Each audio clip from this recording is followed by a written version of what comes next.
All right, more bullshit. Dating with Elsa.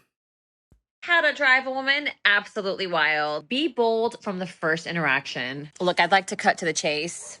You're really cute. What are you doing Tuesday night? Do not do this. Do not do this, okay? Only very specific guys get away with this, and usually it's because there's some sort of context that's already been established before, or some sort of rapport that's been built. You get the point. So, yeah, you could be bold and take the risk, but you only get away with that if you're a very specific type of guy, okay? So keep that in mind.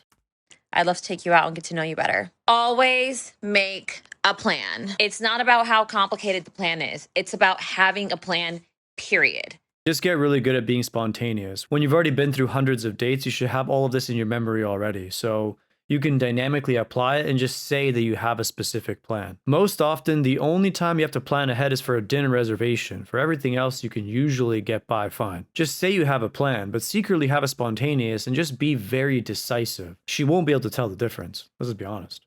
Be the leader. Show up on time, dressed well, and make sure you smell nice. The thing that I always do personally, and a lot of people might disagree with this, is I always show up 2 to 5 minutes late. Some people may view this as greedy, of course, but what's 5 minutes going to cost when the dynamic can be so much better as a result of you doing this? In the end of the day, your time should be more valuable than hers. If it's not, and you have a problem with this, you have better things to do than go on dates. I'm just going to be real with you.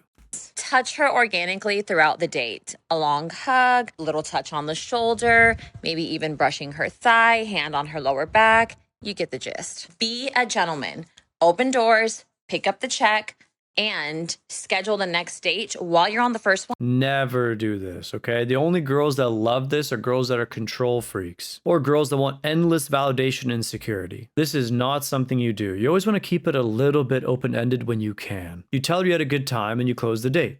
That's it. Text her in 3 to 5 days and book another one. That's how you do this. When you give them too much confirmation, you don't give them enough space to build up any level of anticipation. As I've said, the girls with a specific goal in mind, which is not necessarily attraction, they're going to care about that confirmation because they want to have that control in place. You know the type of girl I'm talking about. The girl that's ready to settle down now. That's the girl that's going to want that validation and confirmation. Normal girls that are looking to be attracted to a man don't necessarily require this, okay? Just keep this in mind again. If you're enjoying yourself. The devil's on the details when it comes to attraction, so don't skip over them. Want help discovering your masculine edge so that attracting women becomes effortless? Comment masculine below and let me help you out. The devil might be in the details, but it's definitely not logical. Not the way you're portraying it here. Of course, it's a convenient narrative to have when you're trying to sell. And to give you that quick little bonus, the cherry on top of the cake, most of these dating influencer chicks that target men only really get guys that want to talk to them as clients. Like, they're not interested in actually learning anything about dating. They're just messaging them because they think they're pretty. That's it. And I've heard this directly from the source, so don't be seduced by this. The only guys that are paying her any amount of money to get any sort of advice are the same guys that are then saying, I can't find any good girls during the call. And then they're also asking, are you single? You seem to be a pretty good girl. While simultaneously talking about how much they love to spend all the infinite amounts of money that they have. Okay, this is not good quality game whatsoever. It's just low hanging fruit guys that have too much money and don't know what to do with it. So they spend it on women. Okay, not masculine in the slightest. All right, next up we got Texas Garden Fairy. There are qualities that I prioritize more than any other quality in a person, especially a romantic partner. One is that they're super smart. Okay. And I mean super smart. I mean like non-human intelligence. All right. I'm talking about an encyclopedic knowledge. That is what turns me on. I want someone who is almost like a robot or an alien with how smart they are. And they're not like emotional about things. They're like, okay, they take in the information and they're objective with the information. Whenever I hear girls talk about what they're attracted to, I'm always so extremely skeptical. I'm talking at least 9.5 out of 10 times, they'll say that they want all of these things. And if you go look at their actions, they're pretty much never in alignment. So I'm always extremely sus when I hear this, but it's not completely unheard of for a girl to be attracted to intelligence. I do have one problem with this though. Girls aren't attracted to dorks. Guys that are human encyclopedias tend to be dorks. Girls also tend to process a guy's intelligence through action more so than words. So do I really even believe this? Not really. Also, can you trust the average human to even know what objectivity even is? She's claiming she can judge what objective is. In order to be able to judge what's objective, you yourself need to be objective.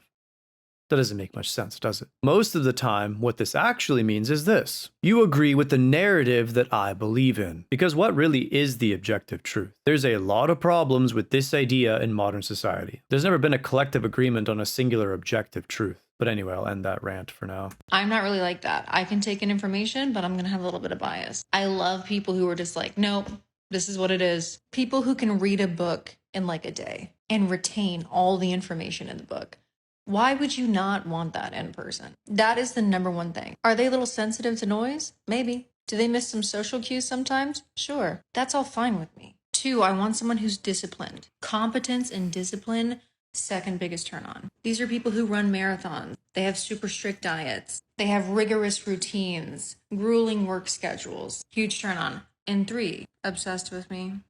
It doesn't make any sense. She had me completely on the second one. Everything lines up perfectly. Obviously, it's giving a little bit of pick-me vibes, but that's fine. At least she's following the textbook, right? And then at the end, she throws it all away by saying, obsessed with me. Why? On God's green earth, what a guy that has insane amounts of goals and discipline and all of these different things that he wants to achieve, why would he be obsessed with you? Unless, of course, he's lying to you because he's trying to make you happy. Most guys that reach this level of discipline know the exact nature of women. It's hard for a guy like that knows too much to be obsessed with a girl. He may like her presence, like having her around or whatever, but being obsessed with her is just not probable. Fortunately, that's the way I am. If you don't worship me, I'm not attracted to you. And you can say,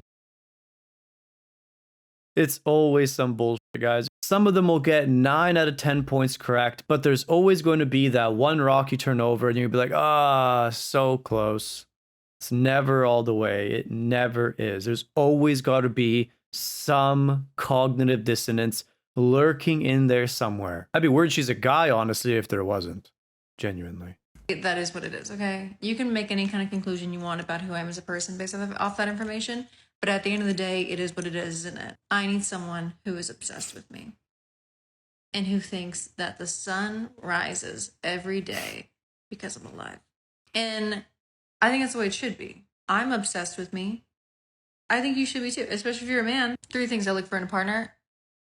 It works every time. I'm pretty sure the last one is rage bait just to get a little bit of attention and buzz, but who knows? Nothing would surprise me. I've met plenty of girls that genuinely believe this, so whatever. Hey guys, before we continue, I just want to quickly let you know that I do have a dating course available where I go over all the essential concepts of modern dating. Make sure to check it out. I put the link in the description for you. Let's get back to the video. All right, now we got Tash 9 p.m. She's saying the opposite, how to have her obsessed with you. Let's see. When a man continues to pursue a woman that is giving minimal effort, you are actually making her unattracted to you and making her treat you more poorly, because the hottest thing a man provides is his masculine traits where he is pursuing her, he's giving her attention, he's doing action, planning dates. Let me translate that really quickly because it's already way too confusing for anyone that uses logic. A masculine man won't be seduced by a deal where he's giving everything and getting nothing in return. That is essentially the translation. She's using all these different words like pursuing instead of chasing or whatever it may be. But why would any guy that's masculine give a girl tons of effort when she's giving him nothing? This is not something any smart or aware guy would do. If you're giving girls the world and they're giving you nothing in return, you have some sort of fundamental problem that you have not solved. And you're probably stuck in a cope trap too. You're probably delusional as hell, but whatever. Fixing issues, whatever. When he's still pursuing and giving that energy, it's teaching the woman, even when I'm acting he's still gonna give me those masculine traits that I love. But when you pull those away and you show that you're high value by being like, I'm not gonna be in this treatment. Say, for instance, she's giving you one-word answers in text. You say a high value answer like, hey, you seem busy right now. How about we just text when you have more time or what? This is pretty good. I definitely recommend doing this. My personal theory as to why some girls do this is because they want to check to see if the guy can be an adequate father. Your job as a guy is to be able to say no. That way she doesn't have to. You're supposed to be emotionally strong enough to say no out of principle, even when you know the result of you saying no is going to bring some level of emotional pain. This is obviously going to be amplified when you have children. Children are quite literally trying to manipulate you at every corner to get what they want. If you say yes all the time, you get the society you have now. Okay? Too much yes, not enough no. Whatever. You're letting her know, like, I'm not going to keep texting you when you're barely saying anything. You're just letting her know, no, I have more value than that. My time is valuable. Let me get back to it another time. That's hot. Instead of the men that like just keep pursuing and keep trying to make conversation better, or like they text her a few times. Then you're just telling her, I can treat you poorly and you'll still be there and give me that attention or validation that she wants. But if you're a man that shows your value and is like, no, girl, I'll talk to you later.